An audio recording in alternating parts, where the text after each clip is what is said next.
Assalamualaikum warahmatullahi wabarakatuh. Hai anak-anak, bertemu lagi dengan Bu Guru. Bagaimana kabar kalian hari ini? Semoga semua dalam keadaan sehat walafiat. Pembelajaran hari ini kita akan belajar KMD atau Kemuhammadiyahan yang berjudul Organisasi Kemuhammadiyahan. Nah anak-anak, kemarin kalian dengan Bu Enda sudah belajar pengertian organisasi, ciri-ciri organisasi, tujuan organisasi, dan manfaat organisasi. Hari ini Bu Dea akan menjelaskan Muhammadiyah sebagai organisasi dengan subbab materi yang pertama, struktur organisasi dan kepemimpinan, yang kedua keanggotaan, dan yang ketiga pengelolaan keuangan dan kekayaan. Mengapa Muhammadiyah dikatakan sebagai organisasi? Apakah kalian sudah ada yang tahu? Ya, benar. Muhammadiyah dikatakan sebagai organisasi karena telah memenuhi beberapa syarat organisasi. Yang pertama, syarat organisasi yaitu terdiri dari banyak orang. Ada yang memimpin dan dipimpin, memiliki usaha, maksud, dan tujuan. Selanjutnya, beberapa syarat organisasi tersebut bisa kita lihat dan kita baca dalam anggaran dasar dan anggaran rumah tangga, atau biasa kita singkat dengan AD atau ART. Apakah kalian mengetahui fungsi dari AD atau ART itu apa? Ya, betul. AD atau ART juga berfungsi sebagai pedoman organisasi yang mengatur dengan tertib dan rapi segala sesuatu yang menyangkut tugas dan kewajiban berorganisasi di Muhammadiyah. Jadi, fungsi dari AD atau ART itu mengatur, merapikan segala sesuatu yang menyangkut dengan kemuhammadiyahan. Nah, anak-anak, apakah kalian mengetahui siapa yang mendirikan Muhammadiyah? Ya, benar. Yang mendirikan organisasi Muhammadiyah yaitu Kiai Haji Ahmad Dahlan. Sedangkan Kiai Haji Ahmad Dahlan mendirikan Muhammadiyah berdasarkan Quran Surat Ali Imran ayat 104 yang berbunyi seperti berikut ini. وَلْتَكُنْ مِنْكُمْ أُمَّةٌ يَدْعُونَ إِلَى الْخَيْرِ وَيَأْمُرُونَ بِالْمَعْرُوفِ وَيَنْهَوْنَ عَنِ الْمُنْكَرِ وَأُولَئِكَ هُمُ الْمُفْلِحُونَ. Yang artinya, dan hendaklah ada di antara kamu segolongan umat yang menyeru kepada kebajikan, menyuruh kepada yang ma'ruf, dan mencegah dari yang mungkar. Merekalah orang-orang yang beruntung. Sudah jelas ya, ayat Al-Quran tersebut selain dijadikan dasar dalam pergerakan Muhammadiyah, juga sering dipakai oleh gerakan-gerakan Islam di dunia muslim.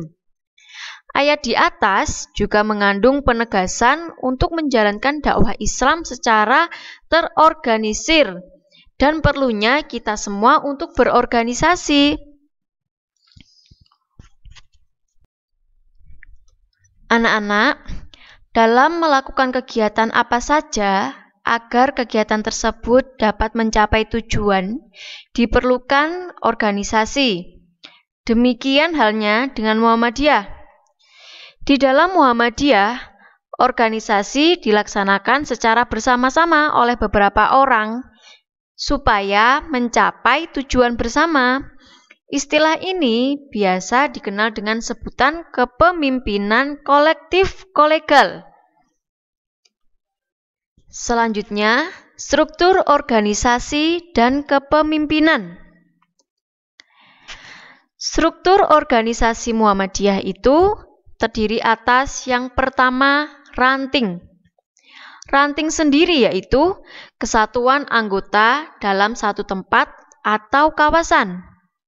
Yang kedua, cabang. Cabang adalah kesatuan ranting dalam satu tempat.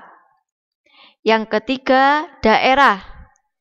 Daerah adalah kesatuan cabang dalam satu kota atau kabupaten. Dan yang keempat, wilayah. Wilayah adalah kesatuan daerah dalam satu provinsi. Kita ingat-ingat ya, kalau wilayah itu satu provinsi. Kalau daerah itu satu kota atau kabupaten. Nah, untuk yang kelima, pusat. Pusat adalah kesatuan wilayah dalam negara. Dan yang keenam, pimpinan Muhammadiyah.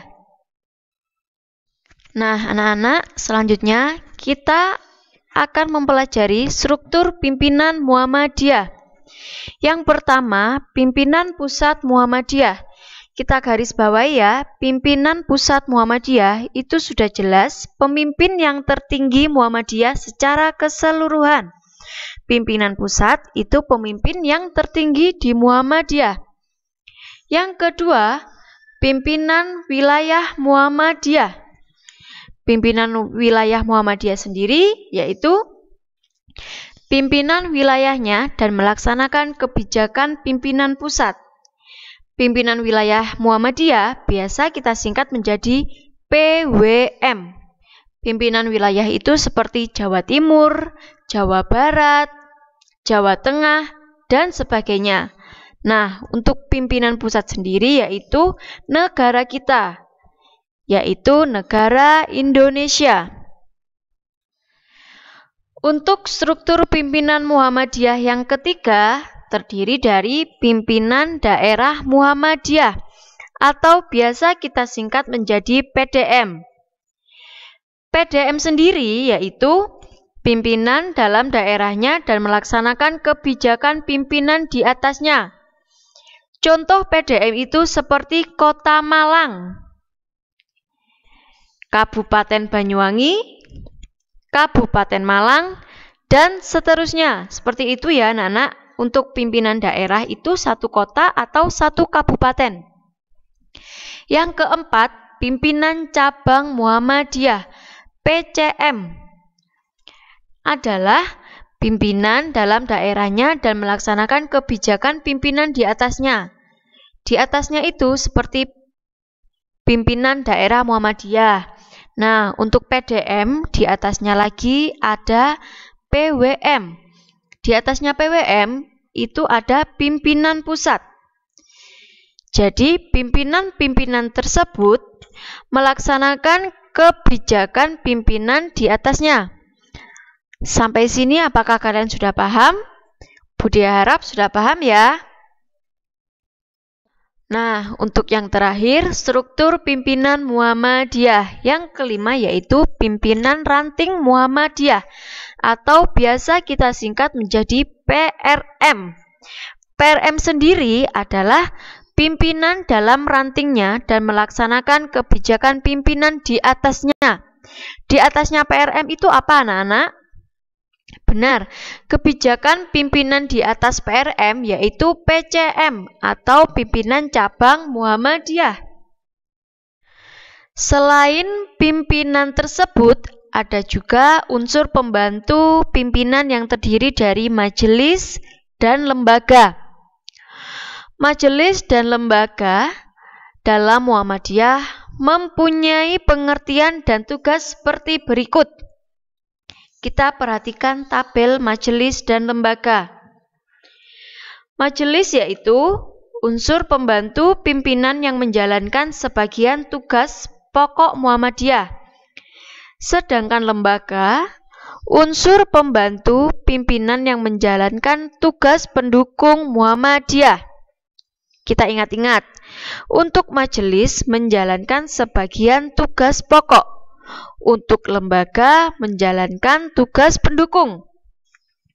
Yang kedua, majelis bertugas menyelenggarakan amal usaha, program, dan kegiatan pokok dalam bidang tertentu. Sedangkan lembaga bertugas untuk melaksanakan program dan kegiatan pendukung yang bersifat khusus. Kita perhatikan ya, untuk majelis itu tugasnya menyelenggarakan, sedangkan lembaga bertugas untuk melaksanakan. Dan yang ketiga, majelis sendiri dibentuk oleh pimpinan pusat, pimpinan wilayah, pimpinan daerah, dan pimpinan cabang. Sedangkan lembaga dibentuk langsung oleh pimpinan pusat di tingkat pusat. Anak-anak, untuk selanjutnya kita akan membahas tentang keanggotaan. Keanggotaan di sini yang dimaksud keanggotaan dalam organisasi Muhammadiyah. Anggota Muhammadiyah dibagi menjadi 3. Yang pertama anggota biasa, anggota luar biasa, dan anggota kehormatan. Apakah kalian sudah mengetahui perbedaan dari ketiga anggota tersebut? Betul, anggota biasa yaitu warga negara Indonesia yang beragama Islam. Anggota luar biasa yaitu orang Islam yang bukan warga negara Indonesia atau orang Islam yang berstatus orang luar negeri. Yang ketiga, anggota kehormatan yaitu perorangan beragama Islam yang berjasa terhadap Muhammadiyah atau karena kewibawaannya dan keahliannya yang bersedia membantu Muhammadiyah. Untuk selanjutnya, syarat-syarat menjadi anggota Muhammadiyah. Apa saja sih syarat-syarat untuk menjadi anggota Muhammadiyah? Yang pertama, warga negara Indonesia yang beragama Islam. Yang kedua, laki-laki maupun perempuan yang berumur 17 tahun ataupun sudah menikah. Yang ketiga, menyetujui maksud dan tujuan dari organisasi Muhammadiyah. Yang keempat, bersedia mendukung dan melaksanakan usaha-usaha Muhammadiyah. Dan yang terakhir, mendaftarkan diri dan membayar uang pangkal. Nah, anak-anak, untuk menjadi anggota, kita juga mempunyai hak dan kewajiban. Apa saja sih hak dan kewajiban keanggotaan Muhammadiyah itu? Yang pertama, hak anggota Muhammadiyah. Semua anggota dapat menyatakan pendapat di dalam maupun di luar permusyawaratan. Untuk yang kedua, memilih dan dipilih dalam permusyawaratan. Dan yang ketiga, taat menjalankan agama Islam. Sedangkan kewajiban anggota Muhammadiyah, yang pertama menjaga nama baik dan setia kepada Muhammadiyah serta perjuangannya. Untuk yang kedua, berpegang teguh kepada kepribadian serta keyakinan dan cita-cita hidup Muhammadiyah. Yang ketiga, taat pada peraturan Muhammadiyah, keputusan musyawarah, dan kebijakan pimpinan pusat. Yang keempat, mendukung dan mengindahkan kepentingan Muhammadiyah serta melaksanakan usahanya. Untuk yang kelima, jangan lupa ya, untuk membayar iuran anggota. Dan yang terakhir, membayar infak. Sampai sini, apakah kalian sudah paham hak dan kewajiban anggota? Untuk yang terakhir, pengelolaan keuangan dan kekayaan. Apakah kalian mengetahui pengertian dari keuangan dan kekayaan Muhammadiyah? Keuangan dan kekayaan Muhammadiyah adalah seluruh harta, semua harta, benda yang diperoleh dari sumber yang sah dan halal, serta digunakan untuk kepentingan pelaksanaan amal usaha, program, dan kegiatan Muhammadiyah. Nah, anak-anak, dari manakah sumber dana dan kekayaan Muhammadiyah tersebut? Betul, sumber dana dan kekayaan Muhammadiyah diperoleh dari yang pertama, uang pangkal, iuran, dan bantuan. Uang pangkal dan iuran itu adalah kewajiban anggota Muhammadiyah. Jadi, sumber dana dan kekayaan Muhammadiyah salah satunya dari pembayaran uang pangkal dan iuran kita menjadi anggota Muhammadiyah. Yang kedua, hasil hak milik Muhammadiyah. Yang ketiga, zakat, infak, sedekah, wakaf, wasiat, dan hibah. Yang keempat, usaha-usaha perekonomian Muhammadiyah. Usaha perekonomian Muhammadiyah itu sangat banyak ya anak-anak. Dan yang terakhir, berasal dari sumber-sumber lainnya. Seluruh keuangan dan kekayaan Muhammadiyah tersebut seluruhnya secara hukum milik pimpinan pusat. Banyak sekali sumber dana dan kekayaan Muhammadiyah tersebut ya anak-anak. Nah anak-anak, sekian penjelasan dari Bu Dea mengenai Muhammadiyah sebagai organisasi. Alhamdulillah pembelajaran hari ini bab 1 kemuhammadiyahan sudah selesai. Semoga apa yang Bu Dea sampaikan bisa kalian pahami dan bisa bermanfaat. Jangan lupa ya, tetap semangat belajar meskipun hanya di rumah saja. Jangan lupa untuk selalu mencuci tangan dan menjaga kesehatan. Satu lagi, jangan lupa untuk melaksanakan ibadah sholat sunnah dan ibadah wajibnya. Sampai jumpa di pertemuan selanjutnya. Bu Dea akhiri. Wassalamualaikum warahmatullahi wabarakatuh.